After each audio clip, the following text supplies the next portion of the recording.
hour, just before dawn, when a slumbering city begins to awake. The early riser reaches for his newspaper. The infant cries for his food. The neighborhood dogs begin to happily bark. Also, certain public officials are called upon to perform the duties of their office.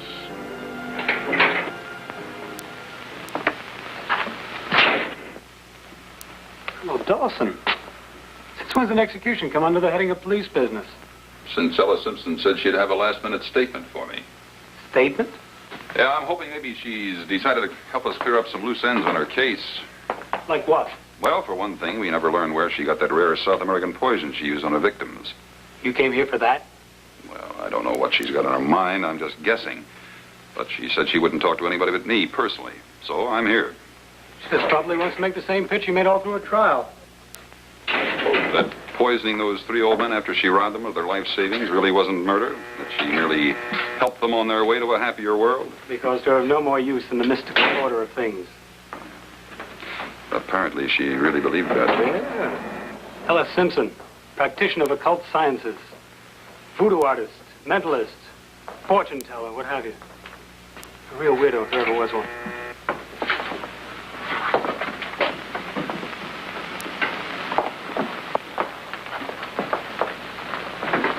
Colonel Dawson? You're Kip Roberts of the Chronicle. Yes, ma'am. Thank you for coming. I want the whole world to hear what I have to say to Colonel Dawson. Do you recall at the trial I swore vengeance on the jury that convicted me?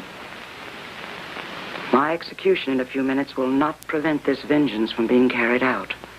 From my grave, I'll cause the death of every member of that jury. The way of their dying has already been prepared. Why are you telling this to me specifically? Because the jurors live in your city. And when they begin dying one by one, I want you to know why. And that there's nothing you nor your police force can do to stop it.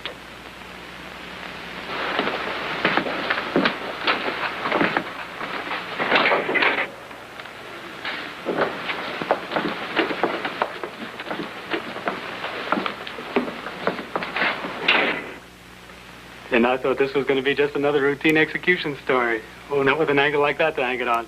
You're going to print that? Why not? People will gobble it up. They love that kind of thing.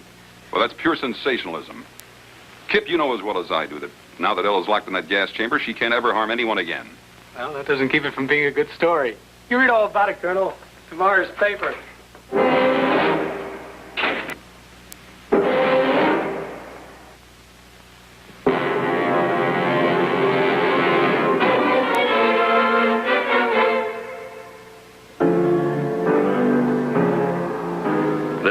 Did not take place in your city. It might.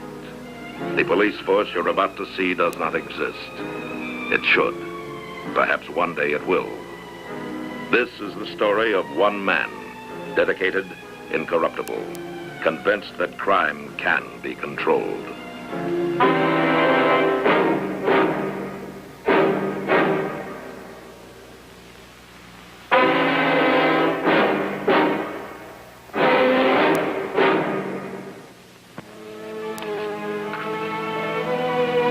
So to you, Herman Shane, my most faithful disciple,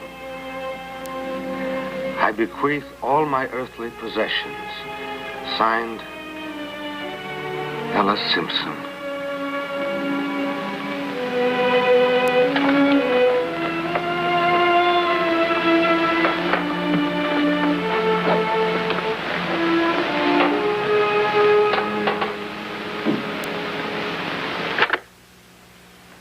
It is best that you hear this last request in my own voice. Listen carefully, Herman Shane. Although I'm no longer with you in the flesh, nevertheless you will feel the power of my presence. I need help, Herman Shane. I need your help to prove once and for all to everyone what you already know so well, that my powers are immortal. I publicly predicted that the members of the jury that so wrongfully convicted me would be punished by death. Even as you listen to my voice, I am striving from beyond the grave to fulfill my vow of vengeance. You have been chosen as my instrument. These people must die, one by one, in such fashion that there can be no explanation except that my prediction has come true. And then I will not be ridiculed and shamed. You are my instrument of vengeance. Do not fail me. I won't fail you. I'll help you.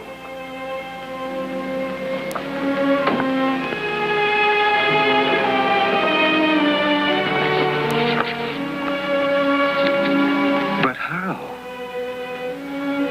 If you'd only show me how to help you. If you'd just give me a sign. Yes, Colonel? Seen the morning paper? No, sir. Kip Roberts' story on the front page. 3 months to the day after which woman Alice Simpson died in the gas chamber after uttering vengeance vows against the jury that convicted her, the forewoman of that jury, Mrs. Ethel Hurst, died of a heart attack. Coincidence? It had to be. Keep reading. Yesterday, again a Tuesday, another juror, Earl McClay, was found drowned in a swimming pool. Another coincidence? We wonder. Or is Alice Simpson's vengeance vow coming true as the members of her jury are dying or being killed one by one? What's Roberts trying to do, writing garbage like that? Sell papers. Make a name for himself. Suppose people start believing this supernatural bit. They already have. Some of the jurors have already called up demanding protection. We've had a half dozen crank letters from people claiming they've seen Ella Simpson's ghost or some such nonsense. One woman called who claims she is Ella Simpson by some kind of soul transference gimmick. Colonel, the Hearst woman's death was by natural cause. We absolutely know that. That's right. She had a cardiac history a yard long. Her personal physician staked his reputation the cause of her death. But we don't know for sure about the other death. The official coroner's report was accidental death by drowning, I know. But in any accidental death, there's always the possibility that it was really murder, rigged to look like an accident. When you suspect that, you start looking for a killer. You think somebody's carrying out Ella's vengeance vow for her? Who'd be wacky enough to try something like that? Not try, Sergeant. Doing. Here's a list of every person known to have been connected with Ella Simpson. Friends, relatives, tenants from a rooming house. Use whatever men you need to thoroughly check out every name. I want reports on your progress. Yes, sir.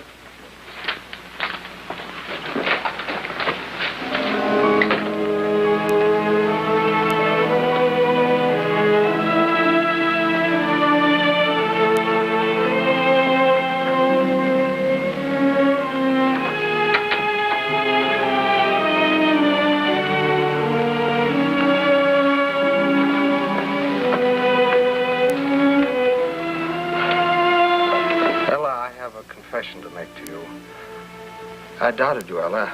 I really did. I wasn't prepared for the assignment you gave me. I waited, though, and watched. And you gave me a sign. When you killed Mrs. Hurst, the foreman of the jury, I knew. Now I am your instrument of vengeance. Yesterday, Earl McClay died. And each Tuesday, I will wreak your vengeance on another. I promise you that, Ella. And forgive me for doubting you.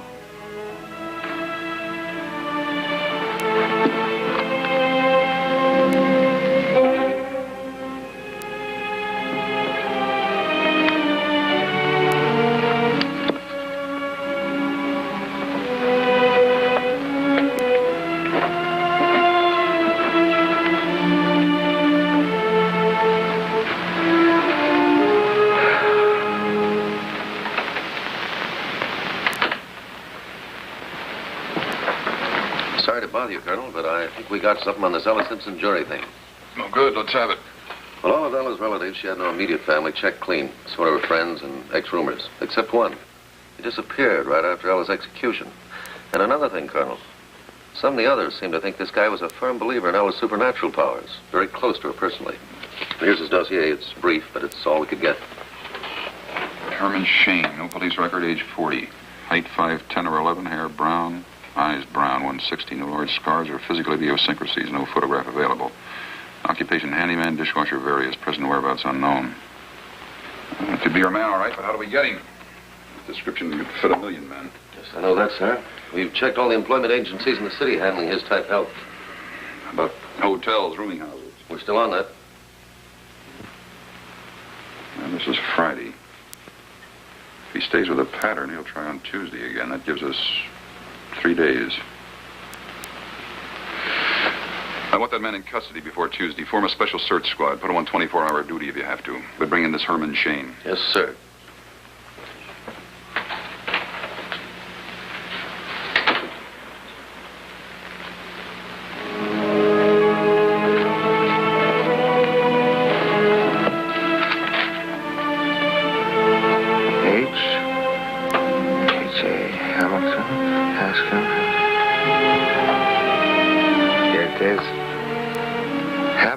Service station on North Larchmont.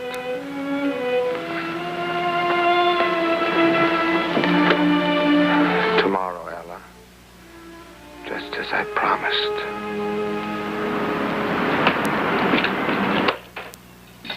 You know, Combs, I enjoy your company. I know you just do what you're told to do. But this whole bit is ridiculous. It's a waste of the taxpayers' money. How do you figure, Mr. Havemeyer?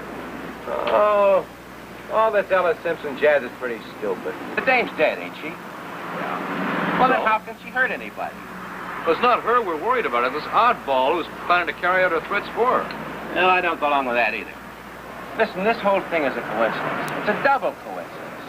The newspapers get hold of it, they smell a good story, then they make a big Superior Court case out of the whole thing. You know what's going to happen? The day's going to come and go just like any other day.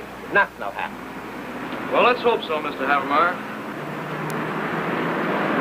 It's women that go for this supernatural stuff, like my wife.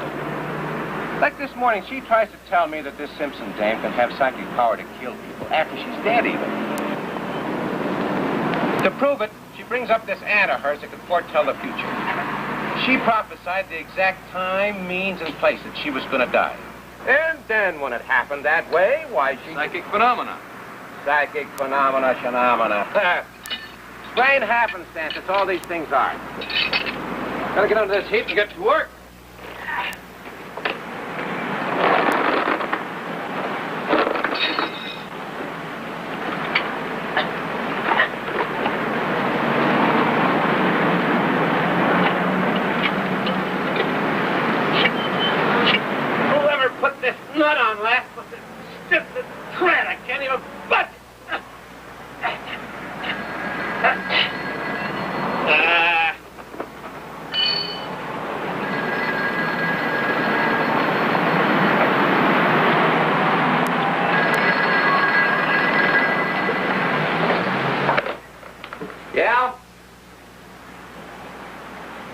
Yeah, he's here.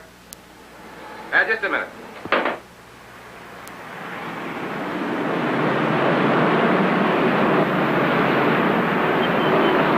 It's for you. That was headquarters. Oh, thanks.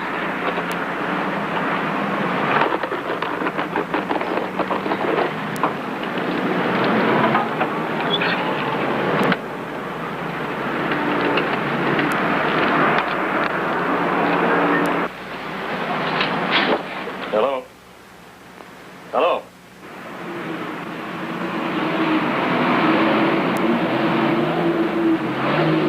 Mr. Havemeyer? Yeah?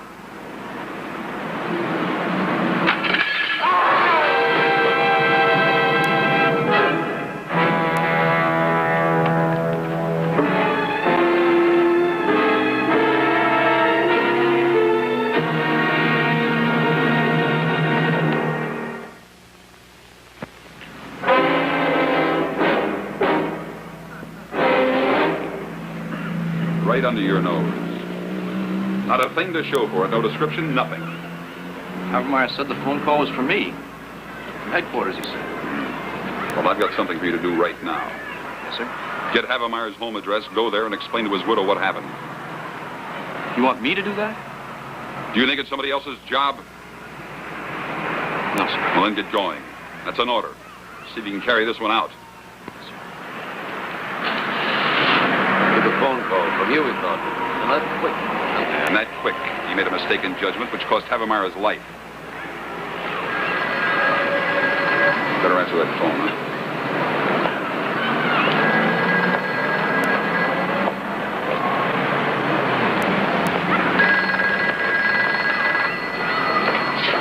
Yeah.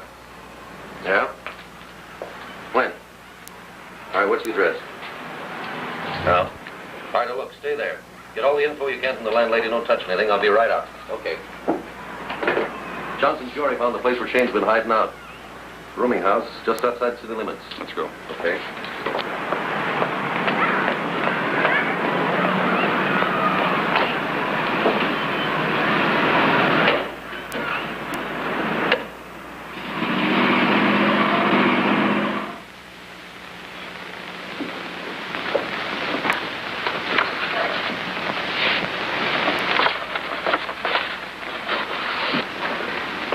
Think he'll come back to this stuff, Colonel? No, I doubt it. I got a hunch he spotted the police car out front when Johnson and Fiore came here to check. Well, that leaves you a week to pick him up.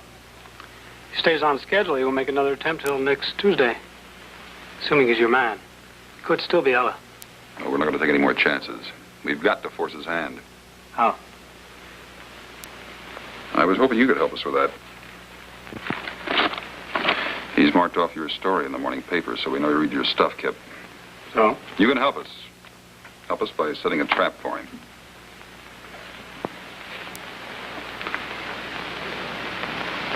It's a copy of the drawing I had made of the jury box when they wouldn't let photographers into the courtroom.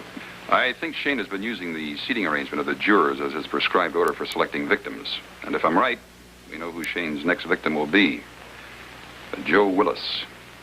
He has a toy wholesaling place downtown. And if we can make Shane think Willis is going to slip out of his reach, maybe he won't wait until next Tuesday to make a try at him. Go ahead. Well, I haven't contacted Willis yet, but I'm sure we can get his cooperation. If I can get yours. What do you want me to do? When you write that story about what happened to Havermeyer, stick in an item saying that one of the remaining jurors, Joe Willis, is so scared that he's leaving town Thursday morning. I get it. You want him to break up the timetable.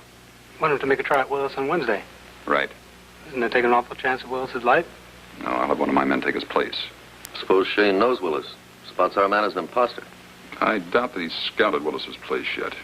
He just finished up with Havermeyer. He's got a whole week to figure out how to get at Willis. Will you run the story that way? Colonel, you know I always like to cooperate with your office. Besides, what have I got to lose? Your story will hit the streets at what time? 3 in the morning. Good. All right, Sergeant. Let's go see Joe Willis.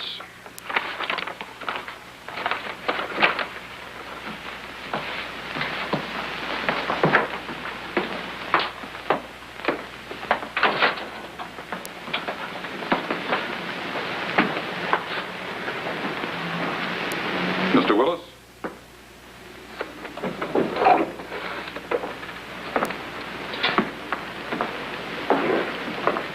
Colonel Dawson. Yes, sir. What can I do for you? You were on the jury that convicted Ella Simpson. Yes, sir. I'd like to talk to you about that. Sir, right this way.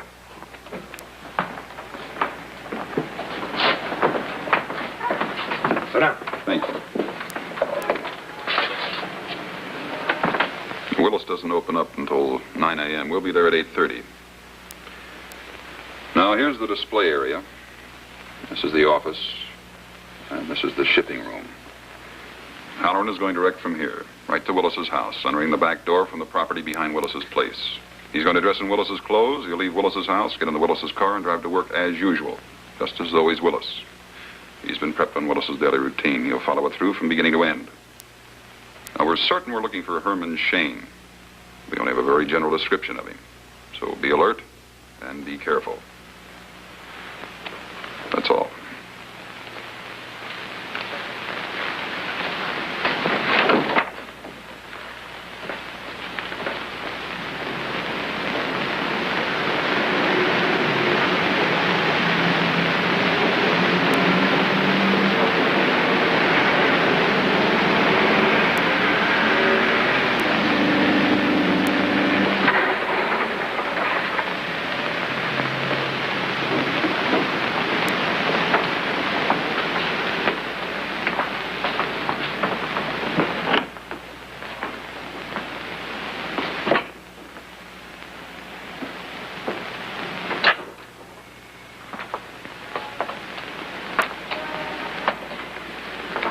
gloomy in here, Colonel. Turn on light? No, Halloran will do that when he gets here. About 25 minutes.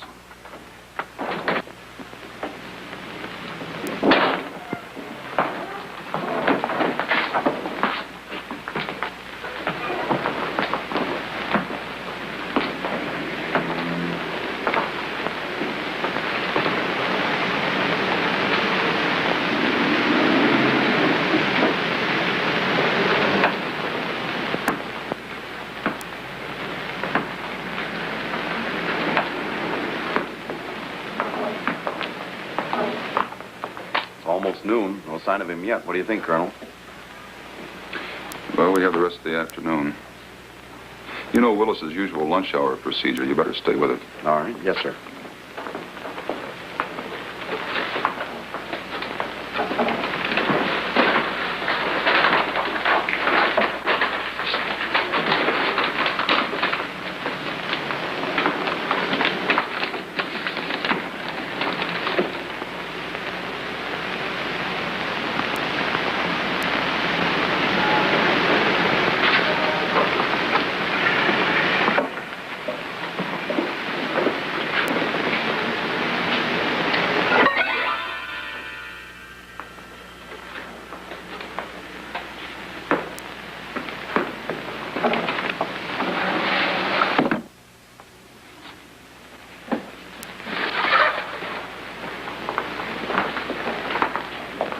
Looks like we've drawn a blank, Colonel. Yeah.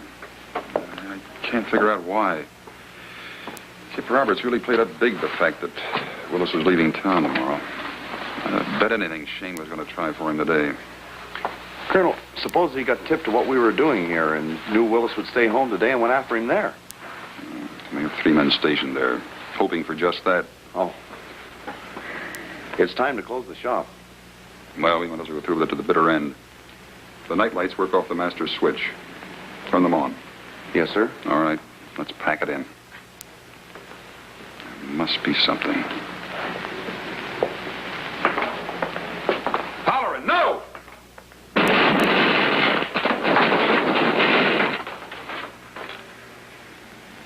Hey, what happened? It was rigged.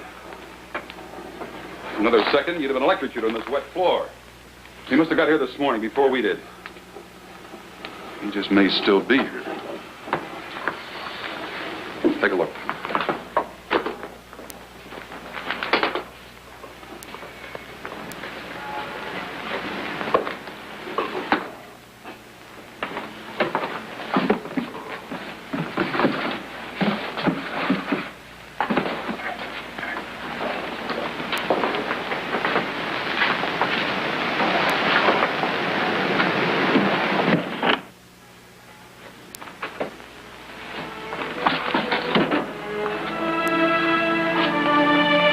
Let her down.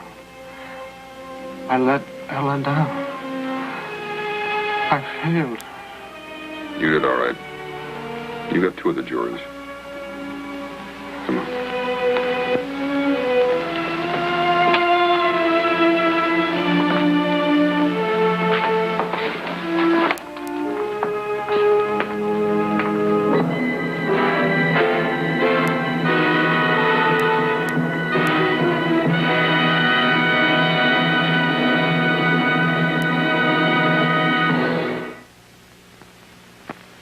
Simpson's voice, Ella Simpson's image.